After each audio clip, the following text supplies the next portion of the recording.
Es la verdad.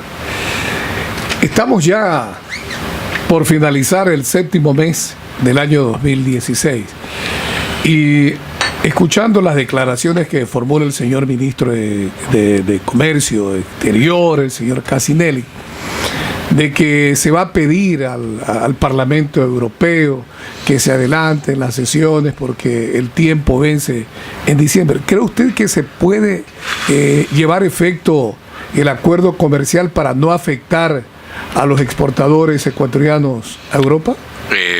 Ojalá. Ojalá. Esa es la respuesta que se debe dar. Ojalá. Pero de su perspectiva. Pero yo soy muy escéptico de que en los tiempos que existen esta circunstancia se vaya a dar. Es otra de esas circunstancias de falta de previsión. La misma cosa que nos llevó a no tener un centavo para los terremotos, por ejemplo, la falta de previsión. Entonces aquí se pretende entrar a toda máquina para tratar de vencer al calendario y llegar al 31 de diciembre antes de que los exportadores ecuatorianos se vean con un muro peor que el del señor Trump, para poder ingresar competitivamente al mercado europeo, ¿no? Entonces, esa es una circunstancia bastante penosa y peligrosa para el país, porque recordemos que la dolarización se nutre desde las exportaciones y se nutre desde los ingresos de capital que tiene el país. Esa es la realidad. Usted es un hombre universal, economista Francisco Seddi. Acaba de dar un nombre que me trae a colación. Es importante escuchar el criterio suyo. Ya cuando se ha oficializado en Estados Unidos, en Norteamérica, la candidatura a la presidencia de la República por parte del Partido Republicano, el señor Donald Trump, y la noche de ayer, simplemente argumentos, pero definitivamente la candidata a la presidencia por el Partido Demócrata es la señora Hillary Clinton. ¿Sabe que la señora Hillary Dicen Clinton? que escuchaba a unos entendidos que si Donald Trump llega a ser presidente de Estados Unidos, no solamente que se afectaría la situación económica, laboral, migratoria de quienes viven en Estados Unidos, sino que perjudicaría a varios países del mundo y entre ellos especialmente la zona latinoamericana donde estamos nosotros. Yo creo que perjudicaría a todo el mundo, incluyendo a los mismos Estados Unidos. Para mí Trump no es una persona calificada para ser presidente de los Estados Unidos. Pero es un próspero empresario. Bueno, ¿y acaso que eso lo hace? Acá no hemos tenido prósperos empresarios, ¿acaso que quieran ser presidentes? O sea, por favor, no es que lo uno y lo otro van de la mano. Trump no tiene, cuando uno escucha con algo de atención la retórica de Trump, es una retórica que apunta exclusivamente a temas como, por ejemplo, la identificación de lo que significa ser hombre blanco en Estados Unidos. El racismo, entonces. Bueno, pero es que nace de ahí, ¿no? Porque el problema de mucha gente es la intolerancia ante la diversidad. Estados Unidos ha tenido, lamentablemente, a lo largo de su historia, una veta de racismo muy marcada, tan marcada que ocasionó una guerra civil, tan marcada, y que recién en el año 1964, un poco con la fuerza de los acontecimientos que se dieron hacia ese entonces, se pasó la legislación sobre derechos civiles, que básicamente permitió que los negros americanos puedan tener ante la ley los mismos derechos que los blancos americanos. Yo recuerdo en el año 1964 haber estado en Mobile, Alabama, en una estación de buses y haber entrado al lavatorio y de repente veía que solamente eran negros. Lo que pasa es que yo me había equivocado y había entrado en el de los negros en vez de entrar en el de los blancos, ¿no? Para tener una idea, estas discriminaciones odiosas por cierto, se dan y se continúan dando. Y ahora mismo, en todos estos meses, ha habido una serie de atropellos que van de parte y parte, porque por un lado, policías asesinando o matando a ciudadanos prominentemente negros, Sí. y por último, cazadores, ¿no?, tiro fijo, de raza negra, cazando a los policías para asesinarlos a sangre fría. Ese es el rompimiento del convivir nacional y del convivir social. Y lamentablemente Trump alimenta esas diferencias, refiriéndose a los mexicanos, que pueden ser todos los hispanos, como violadores, ¿no? Insultando a las mujeres, insulta a los musulmanes, a todos, ¿no? Insulta ahora, amplía cómo es la definición de los países de los cuales podría prohibir las visitas, que incluyen en este caso a Francia y Alemania, porque están asaltados por el terrorismo. Y propone, por ejemplo, salirse de la Organización Mundial de Comercio. Sí.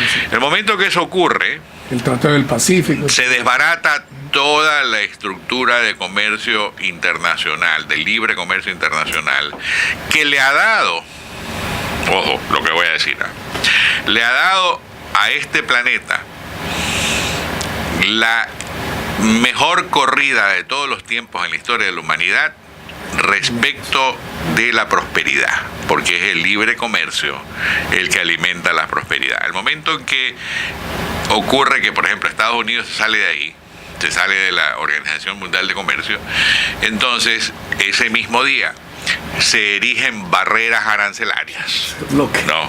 Lo que yo llamaba, pues, lo que le puede suceder a Ecuador el 31 de diciembre,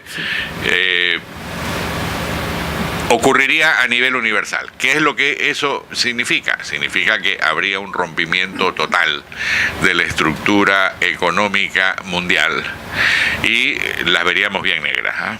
Entonces, ¿que eso va a afectar a Estados Unidos? Claro que va a afectar, porque Trump implícitamente está diciendo que Estados Unidos debería de seguir produciendo relojes, muñequeras, como lo hacía hace 100 años, y no los suizos o los japoneses, Suiza, Japón. que como es que las partes y piezas para los teléfonos inteligentes que son hechos en China o en Taiwán o en el Oriente deberían de ser hechos en Ohio, ¿no? Que los zapatos deberían no ser hechos en Ambato, sino que ser hechos en New Orleans, y así por el estilo, ¿no? Entonces, con ese tipo de pensamiento retrógrado por excelencia, lo que se logra es ir para atrás, ¿no? Y crear circunstancias que inclusive pueden alimentar conflagraciones mundiales. Recordemos que previo a la Segunda Guerra Mundial hubo una serie de discusiones en torno a quién debía qué cosa a quién y cuánto, y que simplemente había países que no tenían capacidad, como en el caso mismo de Alemania. Entonces Alemania decidió que no le pagaba a nadie, y después los franceses decidieron que tampoco le pagaban a los Estados Unidos, por ejemplo. Ahora, economista Sued, analizando el discurso de el expresidente y esposo ahora de la candidata, don Bill Clinton, hacía el llamado a la unidad a los propios demócratas, porque quienes respaldaron la candidatura del señor Sanders objetaban algunas situaciones de la candidata presidencial, doña Hillary Clinton. ¿Cree usted que tanto la gente que apoyaba al señor Sanders se unirá a favor de doña Hillary Clinton, o buscarán un acercamiento con los republicanos, porque allá también no todos los republicanos están de acuerdo con la candidatura de Donald Trump. ¿Cómo está la situación desde su óptica para el mes de noviembre? Bueno, hay un tercer candidato que es el candidato libertario, Libertario, ¿no? sí.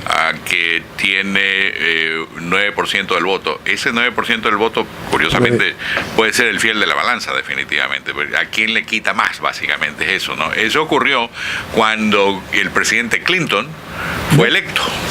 El señor Pero le quitó votos al presidente Bush, y el presidente Bush perdió la elección debido a eso, ¿no? Entonces,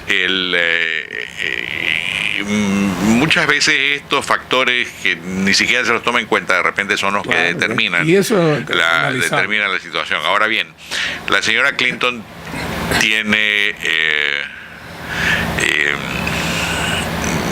factores negativos ni remotamente cercanos a los de Trump, pero ni remotamente cercanos a los de Trump, y digo inclusive hablando de las estadísticas, pero yo conoce más de administración, bueno, fue ministra, si se trata de una persona que es inteligente, que tiene cultura política y que tiene el palmarés, la experiencia, la capacidad del conocimiento, es, sin lugar a dudas, la señora Clinton. En eso no hay que dudarlo.